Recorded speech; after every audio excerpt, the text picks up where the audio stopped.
Luiz Gama foi um ex-escravo, guarda municipal, escrivão, advogado, jornalista e escritor brasileiro. Luiz Gama se tornou uma personalidade bastante atuante no movimento abolicionista no Brasil. Aos 10 anos foi vendido como escravo ilegalmente a um negociante, mas quando conquistou judicialmente a própria liberdade, atuou arduamente na defesa e libertação dos escravizados em situação ilegal. Aos 29 anos, Luiz Gama já era considerado um autor consagrado e o maior abolicionista do Brasil. Luiz Gama é reconhecido por ser um dos raros intelectuais negros do século XIX no Brasil escravocrata. Além de lutar pelo fim da escravidão, ele também lutou pelo fim da monarquia no Brasil. Porém, ele faleceu 6 anos antes da concretização dessas causas.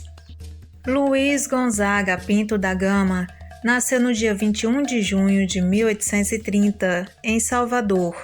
Ele era filho de Luísa Maim, uma ex-escrava alforriada, e de um fidalgo de família portuguesa, cuja identidade nunca foi revelada por Luiz. De acordo com o próprio Luiz Gama, sua mãe teria participado da Revolta dos Malês em 1835 e da Sabinada em 1837, e por isso ela teve que fugir para o Rio de Janeiro, deixando o filho aos cuidados do pai. Seu pai era viciado em jogos de azar, o que consequentemente acabou o endividando. Para pagar suas dívidas, ele vendeu Luiz como escravo ao negociante Antônio Pereira Cardoso. Ao chegar na idade adulta, Luiz entendeu que, ao ser vendido como escravo pelo próprio pai, foi vítima do crime de reduzir a escravidão à pessoa livre, que se acha em posse de sua liberdade, previsto no artigo 179 do Código Criminal do Império do Brasil de 1830, sancionado pouco após o seu nascimento. Luiz Gama foi vendido no ano de 1840. Neste período, devido às revoltas que aconteceram na Bahia, foi proibida a venda de escravos desta província para outras regiões do Brasil, pois criou-se um estigma de que os escravos baianos eram revoltosos e tinham mais propensão a fugir. Por isso, quando Luiz foi posto à venda, foi rejeitado por ser baiano. Antônio Pereira Cardoso não conseguiu vender o menino, então decidiu levar Luiz para trabalhar como escravo doméstico e, em seguida, se tornou escravo de ganho, trabalhando como costureiro e sapateiro no município de Lorena. No ano de 1847, Luiz conheceu Antônio Rodrigues de Prado Júnior, um estudante de direito que havia se hospedado na casa de seu senhor. O jovem estudante simpatizou com Luiz e observou que ele era um rapaz muito inteligente e decidiu alfabetizá-lo. Luiz era autodidata, aprendendo rapidamente a ler e escrever. Com isso, ele foi promovido a professor dos filhos de seu senhor, os alfabetizando. Luiz lutava muito por sua liberdade, mas só conseguiu em 1848. Logo em seguida, ele se alistou no exército. Como Luiz Gama conseguiu sua liberdade? As informações ainda são obscuras. Contudo, segundo alguns historiadores, Luiz teria utilizado o depoimento de seu pai para conseguir sua alforria na justiça, pois ele alegou que foi vendido ilegalmente e, em seguida, foi contrabandeado. Também há a teoria de que Luiz teria fugido da propriedade de seu senhor e procurou as autoridades, argumentando que era um homem livre e alfabetizado, conseguindo assim a sua alforria. Luiz fez parte da Força Pública da província de São Paulo de 1848 até 1854, porém ele foi preso por 39 dias por insubordinação após ameaçar um oficial que havia o insultado. Em 1850, Luiz Gama casou-se com Claudina Fortunata Sampaio, uma mulher negra alforriada da família Arruda Sampaio de Campinas. Claudina conheceu Luiz e se identificou com seus ideais, se tornando sua companheira de todas as horas. Luiz e Claudina tiveram um filho, chamado Benedito Graco Pinto da Gama, que foi major do Exército e comandante do Corpo de Bombeiros de São Paulo. No período em que estava servindo na Força Pública de São Paulo, Luiz foi escolhido para trabalhar como copista para as autoridades oficiais nas horas vagas, já que ele possuía boa caligrafia.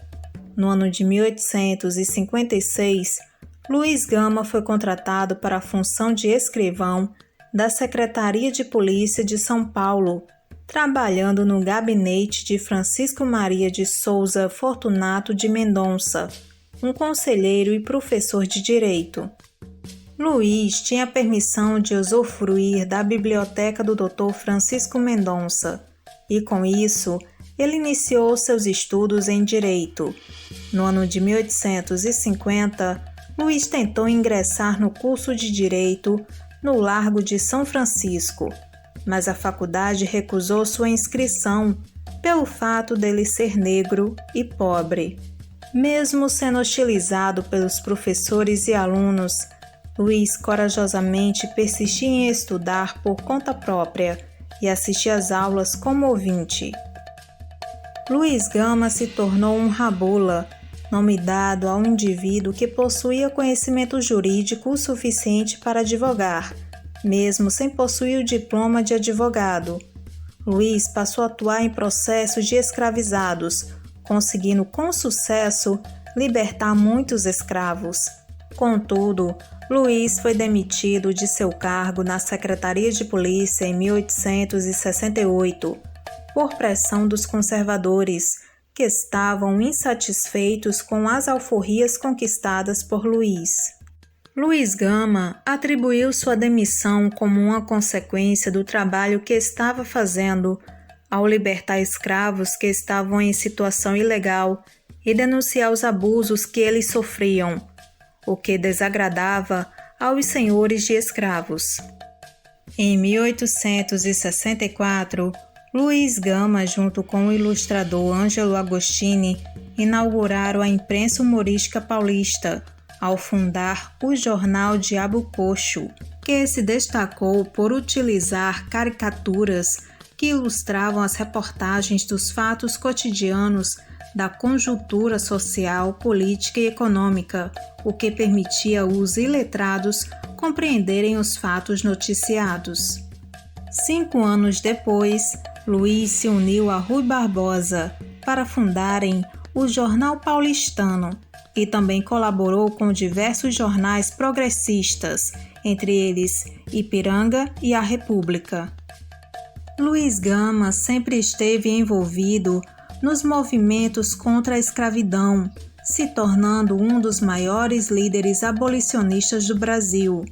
No ano de 1873, ele participou da Convenção de Itu e filiou-se ao Partido Republicano Paulista. Luiz descobriu que este partido e seus membros, sendo eles a maioria senhores de escravos, não se importavam ou se interessavam com a questão abolicionista. Por acreditar que a abolição deveria ser imediata e sem indenizar aos escravocratas, ele saiu do partido e passou a criticá-lo abertamente na imprensa. Essas críticas também se estendiam a jornais que se diziam a favor da causa abolicionista, mas publicavam anúncios sobre a captura de escravos. Luiz Gama estava ciente de que a política daquele período era um espaço dominado por fazendeiros e senhores de escravos e que suas ideias abolicionistas não recebiam apoio. Por isso, ele passou a denunciá-los à justiça e condená-los de todas as formas. Quando Luiz estava advogando nos tribunais, ele usava sua oratória impecável, junto com seus conhecimentos jurídicos, para defender os escravos que podiam pagar por sua carta de alforria, mas eram impedidos de adquirir sua liberdade por seus donos. Luís defendia os escravos que entravam ilegalmente no território nacional, após a proibição do tráfico negreiro de 1850. Luís Gama também se tornou um excelente escritor, projetando sua carreira literária na escrita de seus poemas. Nos seus escritos, Luís satirizava a aristocracia e os poderosos de seu tempo. Nos seus escritos, ele usava os pseudônimos de Afro, Getulino e Barrabás. Olá, meus queridos companheiros apaixonados por história, dando uma paradinha aqui no vídeo para perguntar se você já deixou o seu like e se inscreveu no canal. Não? Então não perde tempo, deixa aí logo o seu like e se você quer ajudar o canal, se inscreva e compartilhe o vídeo com seus amigos. Além disso, ajudar o canal a crescer fará com que mais pessoas conheçam o canal. Desde já agradeço de coração por sua companhia. Seus trabalhos como jornalista e advogado tornaram Luís Gama uma das figuras de maior influência e popularidade da cidade de São Paulo no ano de 1869. Apesar de ser uma pessoa influente na sociedade, Luís Gama não era um homem rico e o pouco dinheiro que guardava era doado aos necessitados que o procuravam. Além do prestígio adquirido por suas ações jornalísticas e na justiça, Luís também conseguiu muitos inimigos e ameaças de morte. Em 1º de agosto de 1870, Luís Gama foi iniciado oficialmente na Ordem Maçônica, sendo também um dos fundadores da Loja América, cujos membros contribuíam financeiramente no movimento abolicionista. Durante sua permanência na maçonaria, Luís Gama ocupou vários cargos, como segundo vigilante da Loja América no ano de 1872, primeiro vigilante em 1873 e em 1874 ele se tornou o venerável mestre desta loja maçônica. O historiador Bruno Rodrigues de Lima encontrou um manuscrito que identifica Luís Gama como responsável por idealizar a criação de uma biblioteca comunitária, nos mostrando a visão visionária do abolicionista que tinha como projeto a criação de uma escola pública e laica, com pelo menos 30 anos antes dos primeiros debates sobre o assunto. No dia 7 de novembro de 1831, foi promulgada a Lei Feijó, que proibia a importação de escravos no Brasil, tornando livre qualquer indivíduo traficado assim que desembarcasse. Embora não fosse uma lei cumpridora por traficantes de escravos, Luís Gama utilizou essa lei como um instrumento legal para conseguir a libertação dos escravos. Com a promulgação da Lei do Ventre Livre no ano de 1871, Luís Gama conseguiu alforriar mais escravizados. Além de advogar em defesa dos negros acusados de crimes e dos que buscavam sua alforria judicialmente, Luís Gama também atendia pessoas pobres de qualquer etnia. Ele teria defendido casos de imigrantes europeus lesados por brasileiros. Luís Gama não estava só preocupado com a liberdade dos negros, mas também com a sua subsistência fora da escravidão, ajudando muitos ex-escravos a conseguir um emprego para viver dignamente. Estima-se que Luís Gama havia libertado do cativeiro mais de 500 escravos e, num caso judicial de 1869, ele garantiu a liberdade de 217 escravos, num ato considerado como a maior ação coletiva de libertação de escravizados conhecida nas Américas. Luís Gama lutava incansavelmente pela liberdade dos negros, mas com o tempo sua saúde se deteriorou. Luís era diabético e 3 dias antes de sua morte, ele já se sentia mal, precisando de auxílio para subir e descer as escadas. Na manhã do dia 24 de agosto de 1882, Luís perdeu a fala e apesar da intervenção dos médicos, ele não resistiu às complicações da doença e faleceu horas depois. Houve muita comoção durante o funeral de Luiz Gama. Muitos lamentavam a morte de um homem que lutou muito para abolir a escravidão no Brasil. A comoção pela morte do advogado da liberdade foi geral. O comércio fechou as portas em sinal de respeito e flores eram jogadas na passagem de seu caixão. Uma enorme multidão seguiu o cortejo fúnebre até o Brás, onde uma banda o aguardava, e passou a acompanhá-lo.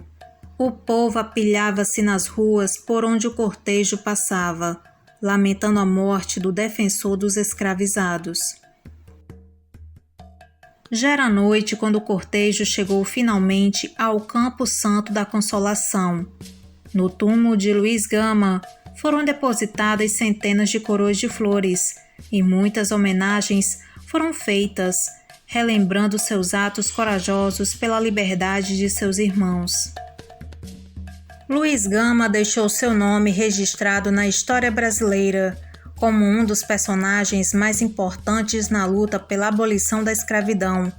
Mesmo diante das dificuldades e do preconceito, ele não desistiu e continuou lutando incansavelmente na defesa dos injustiçados e pela dignidade do povo negro no Brasil, mesmo que isso colocasse sua vida em perigo. Olá, meus queridos companheiros, gostaram do vídeo? Se sim, não esqueça de deixar o seu like e se inscreva no canal. Isso ajuda muito mesmo o canal a crescer.